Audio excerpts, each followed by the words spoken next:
ફાજલપુર પાસે વેસ્ટ કેમિકલનું પાણી ટેન્કર દ્વારા છોડવામાં આવતા સ્થાનિક રહીશોમાં ભારે ચકચાર મચી ગઈ છે. આ અંગે પોલીસ ફરિયાદ નોંધાઈ છે.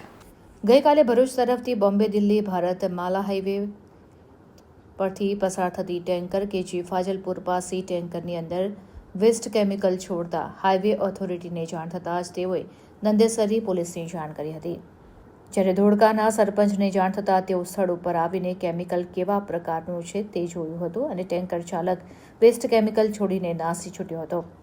નંદેસરી પોલીસ આ ટેન્કર પોલીસ સ્ટેશને લાવીને વધુ તપાસ હાથ ધરી હતી કે આ ટેન્કર ક્યાંનું છે અને વેસ્ટ કેમિકલ કઈ કંપનીનું છે અને આ બાબતની વિગતવાર તપાસ હાથ ધરી છે.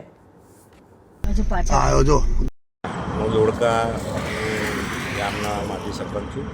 મારા મિસિસ સરપંચ છે. હું ધોળકા પંચાયત સદસ્ય છું.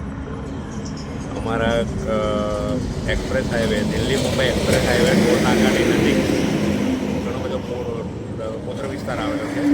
ત્યાં કોઈ અજાણી ટેન્કર દ્વારા કેમિકલયુક્ત પાણી વારંવાર છોડી જાય છે અને તારીખ 10/10/2025ના રોજ સાંજે 6-6:30ની અરસામાં એક ટેન્કર ખાલી કરતી હતી.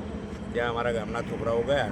ટેન્કરવાળો લાત મારીને ભાગી ગયો અને આજે એ ટેન્કર ફાજલપુર વિસ્તારમાં હાલ કેમિકલ ખાલી કરતાં પકડાયેલી છે.